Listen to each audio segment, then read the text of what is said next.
पहली बार मैंने लाल चांद देखा था। एक पूर्णिमा की रात थी। हम सब सोने ही नहीं गए थे उस रात, और जो देखा उसके बाद हमने तुरंत वहाँ से निकलने का फैसला किया। ये कहानी है हमारे आसाम ट्रिप की, जहाँ एक छोटी सी गलती ने हम सबको एक भूतिया बंगलों के सामने लाकर खड़ा कर दिया। 2015 काजीरंगा, आसाम। हम 4 लोग हमारे परिवार से, 4 लोग चाची के परिवार से और एक फैमिली फ्रेंड, एक ट्रैवल एजेंट भी थे अपनी पत्नी के साथ। कुल मिलाकर 10 लोग थे जो आसाम घूमने गए थे कोलकाता से। काजीरंगा नेशनल पार्क के बिल्कुल किनारे पर एक बंगलो में हम रुके।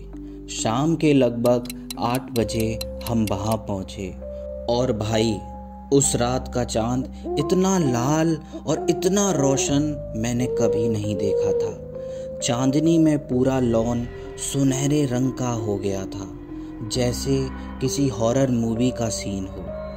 बंगलो ग्राउंड फ्लोर का था, सिर्फ 5 कमरे, एक बड़ा ड्राइंग रूम और एक रेस्टोरेंट। और सबसे अजीब बात, बंगलो के सामने एक अधूरा टूटा फूटा घर था, जिसमें 2 कमरे थे बिना दरवाज़ों के और आधे बने हुए। और उस अधूरे घर के पास एक बड़ा सा नारियल का पेड़ था। एक बात तो मैं बताना ही भूल गया, मेरे अंकल हमेशा कहते थे कि वो सुपर नेचुरल चीज़ें महसूस कर सकते हैं। हर ट्रिप में वो हमें कोई ना कोई भूत की कहानी सुनाते थे, लेकिन हम हमेशा उनका मजाक उड़ा देते थे। नेक्स्ट मॉर्निंग हम एलिफेंट सफारी पे जाने वाले थे। सुबह 5 बजे निकलना था। मैं बहुत तेज नींद में था, लेकिन कार में बैठे वक्त मैंने कुछ देखा। एक सफ़ेद सी परछाई, वो भी कार के पीछे लॉन के किनारे पर खड़ी मुझे देख रही थी। मुझे लगा कुक की बीवी होगी, तो मैंने इग्नोर कर दिया। लेकिन फिर रास्ते में अंकल ने चाची से धीरे से पूछा, तुम ठीक हो ना? कल रात कोई रोने जैसी आवाज़ आ रही थी और कोई लॉन के सामने से भाग रहा था सफ़ेद कपड़ों में। अंकल ने एक परछाई को बार बार लॉन के पास से आते जाते देखा, जैसे कोई हमारी निगरानी कर रहा हो। सफारी के बाद जब हम ब्रेकफास्ट ले रहे थे, तो ट्रैवल एजेंट की वाइफ ने कुक से कैजुअली पूछा, वो दूसरी लेडी मैनेजर की बीवी है क्या? वो यहीं बंगलो में रहती है?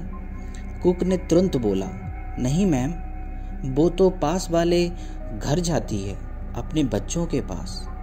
बस इतना सुनने के बाद सब अपने अपने एक्सपीरियंस बताने लगे। हम सबको चिल्स होने लगे। कुक तुरंत भागकर मैनेजर को ले आया। मैनेजर और उसकी वाइफ ने सबसे पहले हमें वहाँ रोकने के लिए मनाना शुरू कर दिया। कहने लगे, ये प्रॉपर्टी प्रोटेक्टेड है, यहाँ कुछ भी खतरनाक नहीं है। पर हमने धमकी दी, सच नहीं बताया तो हम यहीं से निकल जाएंगे। तब मैनेजर ने अपना मुंह खोला।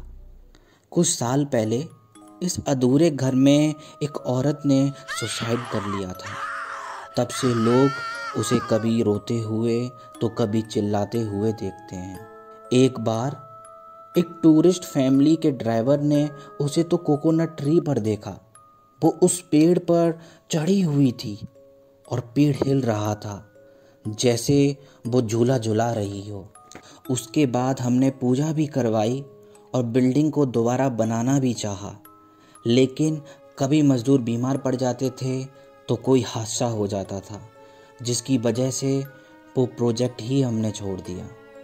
ये सब सुनकर उसी रात हमने अपनी सफारी कंप्लीट की और बिना किसी को बताए हमने होटल छोड़ दिया।